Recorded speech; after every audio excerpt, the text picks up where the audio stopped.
Os israelitas derrotam Ai. O Senhor disse a Josué: não tenha medo nem desanime. Pegue todos os seus homens de guerra e avance contra Ai, pois eu lhe entreguei o rei de Ai, seu povo e sua terra. Você os destruirá como destruiu Jericó e seu rei.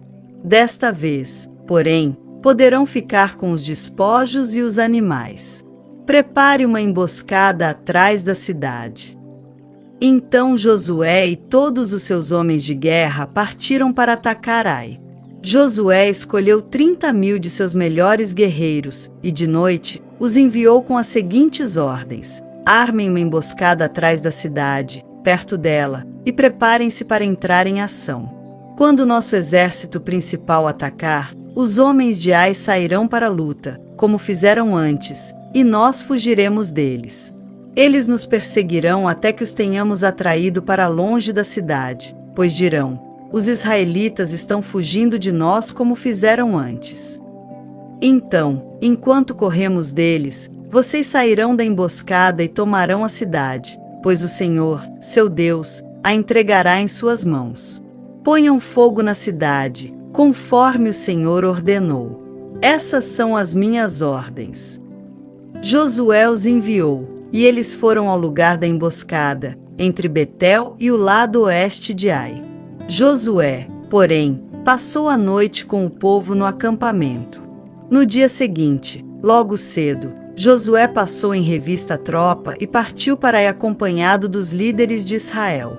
Todos os homens de guerra que estavam com Josué se aproximaram da cidade e acamparam do lado norte de Ai, onde um vale os separava da cidade. Naquela noite, Josué enviou cerca de 5.000 homens para esperarem escondidos entre Betel e Ai, do lado oeste da cidade. O exército principal se posicionou ao norte da cidade, e o grupo da emboscada, a oeste. Josué, por sua vez, passou a noite no meio do vale.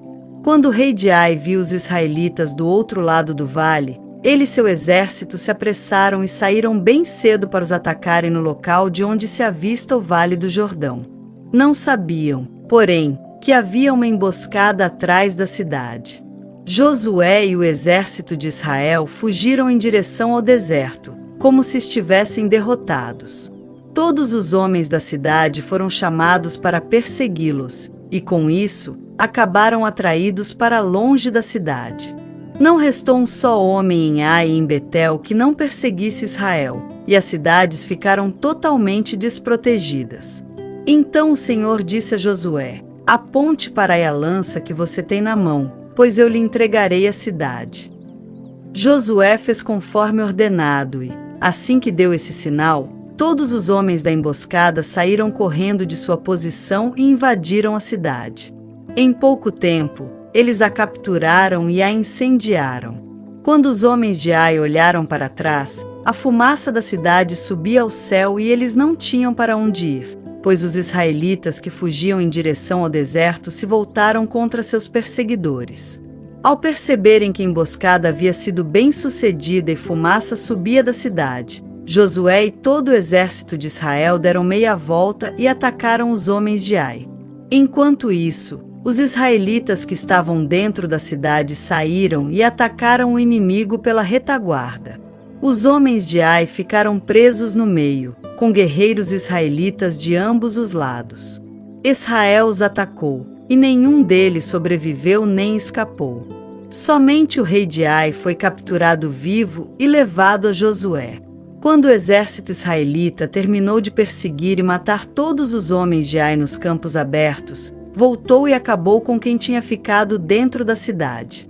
Toda a população de Ai, no total de 12.000 homens e mulheres, foi exterminada naquele dia, pois Josué manteve sua lança estendida até que todos os moradores de Ai tivessem sido completamente destruídos. Somente os animais e os tesouros da cidade não foram destruídos, pois Israel os tomou como despojo, conforme o Senhor havia ordenado a Josué. Então Josué pôs fogo na cidade de Ai, e ela se tornou, para sempre, uma pilha de ruínas, um lugar desolado até hoje. Josué enforcou o rei de Ai numa árvore e ali o deixou até a tarde. Ao pôr do sol, os israelitas retiraram o corpo da árvore. Por ordem de Josué, o lançaram em frente à porta da cidade. Sobre ele levantaram uma pilha de pedras, que permanece lá até hoje.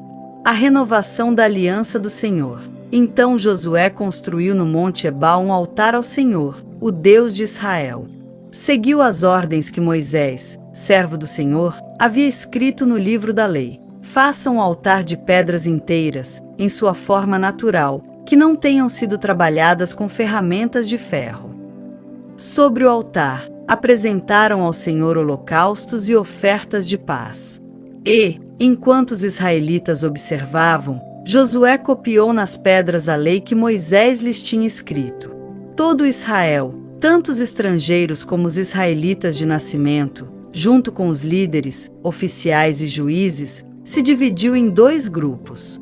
Um grupo ficou em frente ao Monte Gerizim, e o outro, em frente ao Monte Ebal. Entre os 2 grupos, que estavam voltados um para o outro, ficaram os sacerdotes levitas que levavam a arca da aliança do Senhor. Tudo foi feito de acordo com as ordens transmitidas de antemão por Moisés, servo do Senhor, para que o povo de Israel fosse abençoado. Em seguida, Josué leu todas as bênçãos e maldições que Moisés havia escrito no livro da lei.